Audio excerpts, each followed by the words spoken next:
सन 2024 के संघर्षों अनुभवों को पीछे छोड़ते हुए सन 2025 का शुभारंभ होने जा रहा है।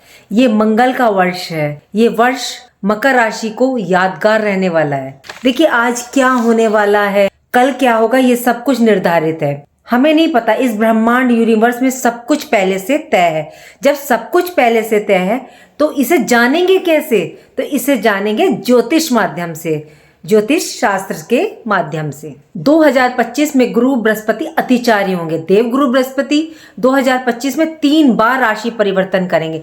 2025 में ऐसे बदलाव होने जा रहे हैं जो न केवल हमारे जीवन को बल्कि पूरे विश्व को ये प्रभावित करेंगे। इनकी शुरुआत मतलब 2025 से आपको देखने को मिलेगी। आज बात करेंगे उस ग्रह की जो हमारे जीवन को सबसे ज्यादा प्रभावित करता है, या यूं कहें सबसे ज्यादा प्रभाव हमारे जीवन पर पड़ता है। वह है देवगुरु बृहस्पति। धन, संतान, मान सम्मान, ज्ञान, शिक्षा, विवाह के कारक हैं। ये देवगुरु बृहस्पति वर्ष 2025 में 3 बार राशि परिवर्तन करेंगे। गुरु बृहस्पति एक राशि में लगभग 1 वर्ष तक गोचर करते हैं, लेकिन 2025 में ये अतिचारी हो रहे हैं। अतिचार का अर्थ क्या होता है? चलिए पहले जानते हैं अतिचारी क्या होता है। 3 गुना वेग से आना, मतलब गुरु एक वर्ष में किसी राशि में मतलब 30 डिग्री तक गति करते हैं, लेकिन इस बार गुरु 30 डिग्री को तेज गति से पार करते हुए 4-5 महीने में ही ये अपना पूरा कार्यकाल पूरा करेंगे। 2025 में गुरु की गति अत्यंत तीव्र रहेगी, यानी कि 3 गुनी। इसी तीव्र गति के कारण गुरु बृहस्पति 2025 में 3 बार गोचर करेंगे।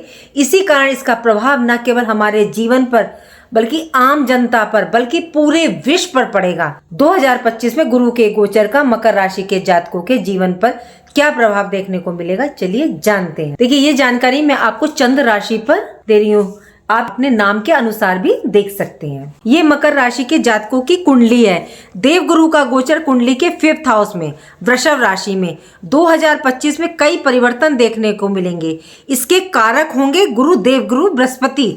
4 ग्रहों का परिवर्तन विशेष माना जाता है। देखिए वैसे तो सौर मंडल में देखिए सभी ग्रह अपना अपना स्थान रखते हैं, लेकिन ये 4 ग्रह एक राशि में लंबे समय तक रहते हैं, इसलिए इनका प्रभाव हमारे जीवन पर अधिक देखने को मिलता है। लेकिन 2025 में गुरु का परिवर्तन गोचर बहुत महत्वपूर्ण है।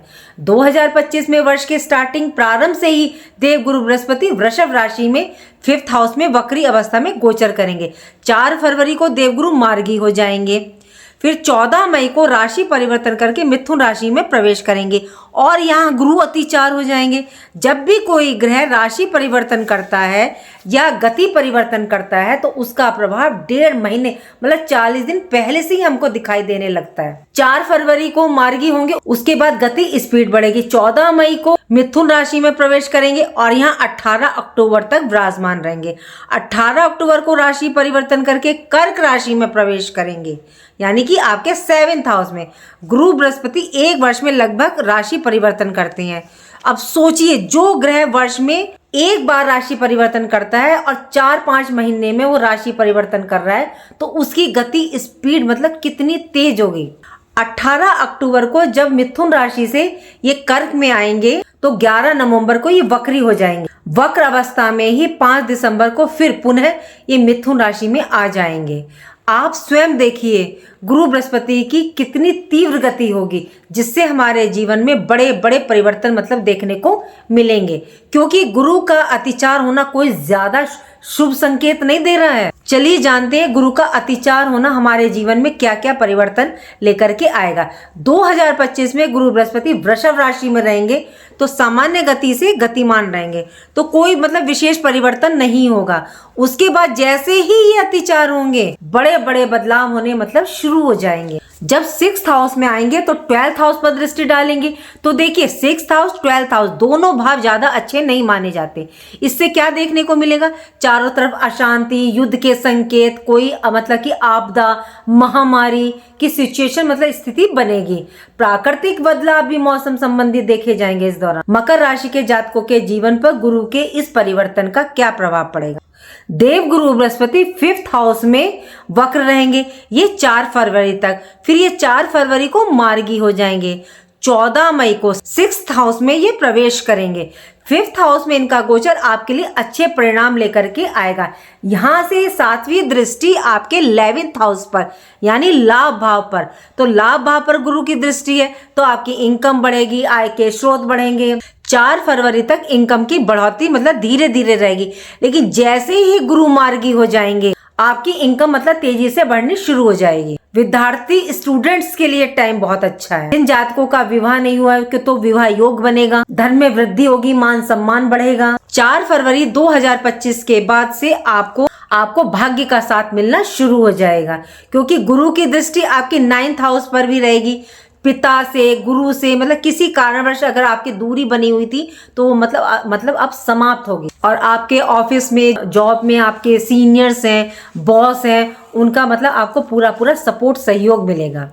और कार्य में आपके ग्रोथ मतलब तेजी देखने को मिलेगी। लाइफ में, जीवन में आपके खुशियां आएंगी, खुशियां बढ़ेंगी। 4 फरवरी के बाद जब गुरु मार्गी होंगे, इसके बाद मार्च और अप्रैल में जो है गति इनकी तीव्र होनी शुरू होगी।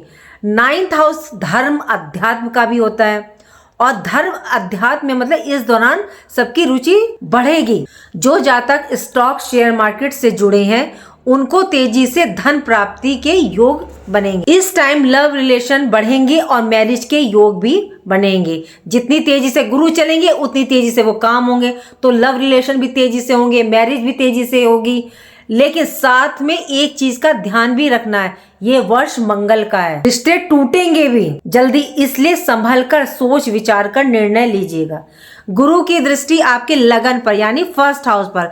1st हाउस मतलब आप स्वयं, आपकी पर्सनैलिटी, तो मतलब एक पॉजिटिव सकारात्मक परिवर्तन आएगा। इस दौरान आपकी नॉलेज, ज्ञान में मतलब बढ़ोतरी होगी और तीव्र होगी, बहुत तेजी देखने को मिलेगी।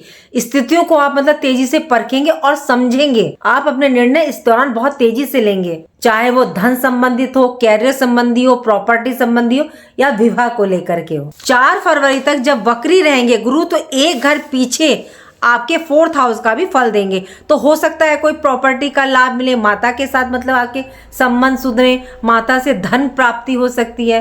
14 मई तक गुरु का गोचर आपके जीवन में मतलब हर प्रकार से लाभ को देने वाला है। 14 मई को जैसे ही गुरु मिथुन राशि में जाएंगे तो आपकी लाइफ में, जीवन में घटनाएं बहुत तेजी के साथ घटित होनी शुरू हो जाएंगी, क्योंकि एक राशि में 1 वर्ष तक विराजमान रहते हैं और मिथुन राशि में 14 मई से ये 18 अक्टूबर तक रहेंगे। तो आप सोचिए इन 5 महीनों में तेज वेग गति के साथ एक राशि को पार करके ये कर्क में जाएंगे। जब ये इतनी तेज स्पीड से होंगे गुरु बृहस्पति, तो घटनाएं जीवन में भी तेजी से ही घटित होंगी और उनका संबंध 6th और 12th हाउस से होगा। तो जीवन में शुभ अशुभ दोनों परिस्थितियों के लिए आप तैयार हो जाएं। यदि शुभ फल के लिए तैयार रहते हैं तो ग्रहों के अशुभ रिजल्ट परिणाम के लिए भी तैयार रहना चाहिए। ऐसी कोई समस्या नहीं कि जिसका कोई समाधान नहीं हो सकता। आप ग्रहों से मतलब रिलेटेड आप पूजा कीजिए, मंत्र जाप कीजिए, उनकी शांति कीजिए, जाप कीजिए। ये जो 5 महीने रहेंगे इसमें गुरु के गोचर में, इसमें आपको मतलब बहुत सावधानी रखनी होगी, बहुत सावधान रहना होगा। इसमें अचानक से स्वास्थ्य खराब, खर्चे एकदम से मतलब आपके सर पर आ जाएंगे, विदेश जाने में अड़चन पैदा हो सकती है, स्ट्रगल संघर्ष, आपका परिश्रम बढ़ सकता है, चैलेंज बढ़ सकते हैं, क्योंकि 6th हाउस संघर्ष, मेहनत, परिश्रम, चुनौतियों का होता है। तो डेफिनेटली बहुत ज्यादा संघर्ष का बढ़ना, चुनौतियों का आना, कर्ज लोन लेना पड़ सकता है, शत्रु जितने हैं इस दौरान बढ़ सकते हैं, आपकी अधिकता देखी जा सकती है। लेकिन क्या है कि गुरु बृहस्पति से संबंध है 6th हाउस का, तो शत्रु बनेंगे तो आपके, लेकिन खत्म भी हो जाएंगे। देखिए बहुत ध्यान से खर्च कीजिएगा, स्वास्थ्य पर ध्यान रखिएगा। गुरु की 5th दृष्टि 10th हाउस पर पड़ेगी। इस टाइम पीरियड में कैरियर में आपके अप डाउन देखने को मिलेंगे। देखिए फाइनेंशियल दृष्टि से भी ये समय उपयुक्त नहीं रहेगा। धन के खर्च का बढ़ना, सेविंग का ना होना, घर परिवार में माहौल खुशनुमा नहीं रहेगा, तनाव की स्थिति बन सकती है, वाणी के कारण आपके कार्य बिगड़ सकते हैं। तो इसलिए 14 मई 2025 से 18 अक्टूबर 2025 तक का गोचर रहेगा, तो उसमें आपको विशेष सावधान रहना होगा। 18 अक्टूबर को जैसे ही गुरु 7th हाउस में जाएंगे, स्थितियां फिर से आपके अनुकूल होनी शुरू हो जाएंगी। इन 5 महीनों में जो आपके अंदर मतलब नेगेटिविटी उत्पन्न हुई थी, इसका सीधा असर इसने आपके माइंड, दिल, दिमाग, मन, मस्तिष्क पर पड़ेगा भी आपका, देखिएगा उस दौरान। 7th हाउस में आकर गुरु आपको 7th हाउस रिलेटेड लाभ देना शुरू करेंगे। 11 नवंबर को फिर वक्री हो जाएंगे तो इनकी स्पीड गति मंद हो जाएगी।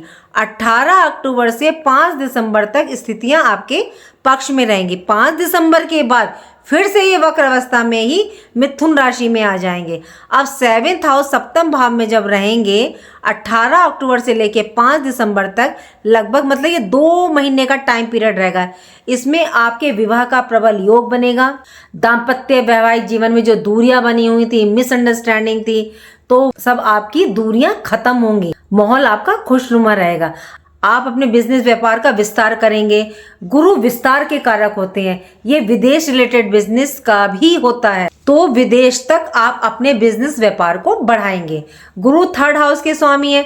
3rd house online, digital work, संचार माध्यम का होता है, तो इस दौरान ऑनलाइन बिजनेस बढ़ेंगे और इसमें मतलब आपको लाभ और सफलता भी देखने को मिलेगी। भाई बहन, ये छोटे भाई बहनों का भी होता है, तो भाई बहन से संबंध आपके सुधरेंगे। व्यापार में उन्नति, बिजनेस में सफलता देखने को मिलेगी। इस दौरान स्वास्थ्य आपका ठीक रहेगा। व्यय पर नियंत्रण लगेगा और सेविंग शुरू होगी, और जब सेविंग शुरू होगी तो धन की बचत होगी। 2025 में पूरे वर्ष देवगुरु आप पर इसी तरह का रिजल्ट देने वाले। 14 मई 2025 से 18 अक्टूबर 2025 का जो गोचर काल है, इसमें आपको सावधानी रखनी होगी। इस दौरान आप गुरु का उपाय जरूर करके चलिएगा। गुरु बृहस्पति का हमारी कुंडली में बहुत ज्यादा महत्वपूर्ण स्थान होता है, बहुत महत्वपूर्ण स्थान रखते हैं गुरु बृहस्पति। और वैसे ये मेन 5th हाउस और 9th हाउस के कारक होते हैं। किसी भी कार्य की सफलता के लिए देव गुरु का मजबूत होना बहुत ही जरूरी है। यदि आपकी कुंडली में गुरु बृहस्पति की स्थिति कमजोर है तो प्लीज उसको चेक कीजिए और उसके उपाय कीजिए, मंत्र जाप कीजिए और उसकी पूजा कीजिए, और आपको गुरु बृहस्पति का फुल रिजल्ट देखने को मिलेगा। अब देखिए, जिसकी पत्री में गुरु बृहस्पति कमजोर है तो आपको उपाय तो करने ही पड़ेगा। और वैसे भी जो है गुरु बृहस्पति बहुत ज़्यादा अप एंड डाउन कर रहे हैं आपकी पत्री में, तो आपको क्या करना है, एक तो आपको गुरु के मंत्र का जाप करना है। ओम ग्राम ग्रीम ग्रौम सा गुरुवे नमः। यदि आप व्रत रख सकते हैं तो बृहस्पति के दिन व्रत रखिएगा ज़रूर, और नहीं तो कम से कम उस दिन आप जो है केले के वृक्ष पर 1 लोटा जल में हल्दी डाल के, चने की दाल डाल के उसको केले के वृक्ष पर आप चढ़ाएं उसको, और व्रत रख सकते हैं तो बहुत उत्तम, बहुत ही बेहतरीन। उम्मीद करती हूँ कि जो जानकारी मैंने आपको दी वो आपको अच्छी लगी होगी, और अच्छी लगी तो मेरे चैनल को लाइक कीजिए, कमेंट बॉक्स में हर हर महादेव लिखिए, और मेरे चैनल ग्रहों की माया को सब्सक्राइब कीजिए। राधे राधे, जय माँ बाबा।